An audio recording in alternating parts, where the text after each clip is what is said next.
In a pan, add a drizzle of olive oil and a knob of butter. Heat it gently and wait for the butter to melt. We mix the oil and butter to keep the butter from burning. Oil has a higher burning point than butter. If you prefer, you can use just oil or just butter. Once the butter melts, add a few cloves of chopped garlic. Stir briefly and let it cook on low heat for a couple of minutes. Let it release its flavor into the oil and turn lightly golden. Be careful, garlic is delicate, so always cook it gently.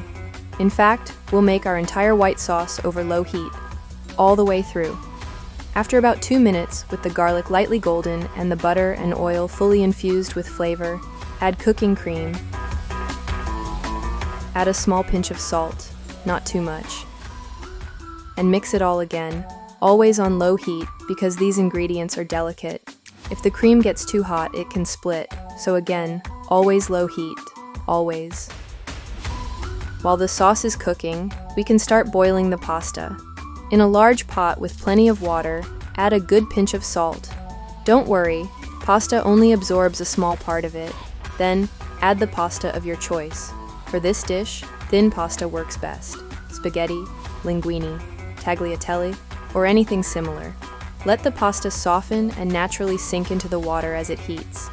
Then stir it with a spoon to stop it from sticking to the bottom of the pot. Let the pasta cook for about 10 minutes, the same time it takes to finish our creamy white sauce. This is a very easy and quick dish to make, as you can see. Where are you watching from? Leave your city in the comments. I'd love to see how far these videos travel. It's amazing how, in today's world, a simple home-cooked recipe can cross borders and reach the other side of the planet. Back to our sauce. We had golden garlic and cream.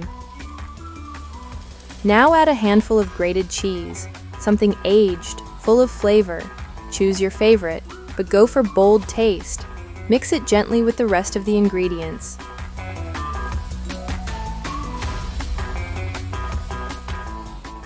And the pasta? It's now perfectly al dente. Before draining it, reserve a bit of the cooking water. It's full of flavor. We'll use it in just a moment. You'll see. Now yes, drain the spaghetti. Add it to the creamy white sauce we just prepared. Pour in a little bit of that pasta water. It adds flavor and makes the sauce even creamier. Sprinkle some freshly chopped parsley on top. And optionally, a pinch of nutmeg for extra aroma. Now just mix everything together over medium heat. And look how every strand of spaghetti gets coated in that creamy sauce. This is pure pleasure. If you liked it, please give it a thumbs up and subscribe to the channel. In a pan, add a drizzle of oil and heat it over high heat. Add some chicken breasts, cut into bite-sized cubes. The chicken is already seasoned with salt and pepper. Spread the chicken evenly across the pan with a spoon and cook over high heat until the pieces are golden on the outside. This will take about a minute. After about a minute, once the chicken is golden on the outside, flip each piece over and cook the other side, just like before, about a minute, until it's golden on the outside as well. Once that's done, remove the chicken pieces from the pan and set them aside for later. With this short cooking time, the chicken will probably still be quite raw on the inside, but that's okay. It will finish cooking later, together with the sauce we're about to make. And speaking of the sauce, let's make it. In the same pan, add a tablespoon of butter. Let it melt over low heat. Butter is delicate, and on high heat it can easily burn. You might have noticed we seared the chicken in oil first. That's because when cooking over high heat, butter tends to burn easily. Oil can handle higher temperatures, so I prefer to sear the chicken with oil, and then make the sauce with butter for that rich, silky flavor. Once the butter has melted, add a chopped onion and a minced clove of garlic. Stir everything together until well combined.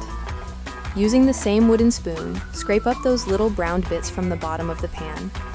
That's all flavor from the chicken, and it's going to make the sauce incredible.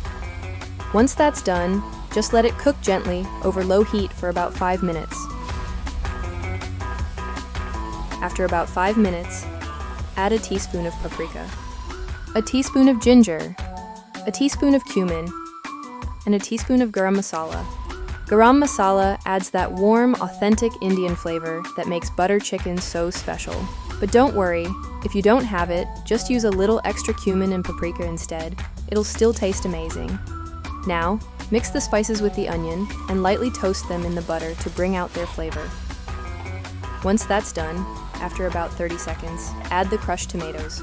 You'll find all the ingredient amounts down in the description box. Add a pinch of salt and stir the tomatoes to combine everything, then let it cook for another 10 minutes. Once the tomato has reduced a bit and thickened slightly, add the chicken back into the pan. Add some heavy cream, or if you prefer, you can use coconut milk instead.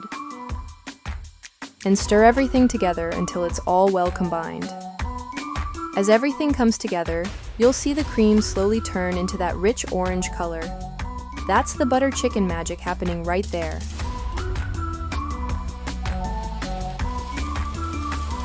Let everything cook together for about 15 more minutes, always over low heat, so the sauce can thicken slightly and the chicken finishes cooking all the way through.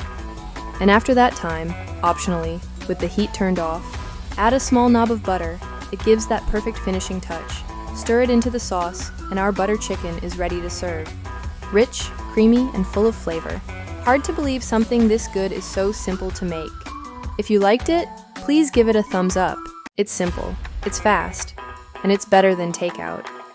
Heat some oil in a pan and add a few cloves of chopped garlic. Let the garlic cook for about 30 seconds, just until it turns golden and smells amazing. Then add some chopped carrots and a handful of peas. Give it a good stir. Let it cook for about 3 minutes so the veggies get soft and start to caramelize a little. Push the veggies to the side, leaving some space in the center, and crack in 2 eggs. Season both, the eggs and the veggies, with a pinch of salt. Scramble the eggs in the center over high heat, breaking them apart as they cook, but don't mix them with the veggies just yet. When the eggs are cooked through, go ahead and mix everything together. Now add the cooked rice. It's even better if it's from the day before. Let me show you how to cook rice from scratch. In a pot, add 2 cups of water. Bring it to a boil and add a pinch of salt. Add 1 cup of rice. As you can see, it's about a 2-to-1 ratio, 2 cups of water for every cup of rice. Give the rice a light stir at the beginning, then let it cook over medium-low heat for about 16 to 18 minutes, and don't stir it again. For fried rice, it's best to use long-grain rice, something like jasmine or basmati. It stays fluffy and doesn't stick together. After about 16 to 18 minutes, once the rice is cooked, turn off the heat, cover it, and let it sit for 5 minutes. If you're using the rice right away, spread it out and fluff it up with a fork. But for fried rice, cold rice from the fridge works best. Now we're back to the pan. Add 2 or 3 tablespoons of soy sauce.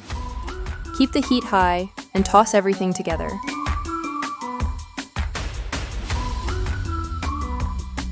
Once everything's mixed, add the green onions.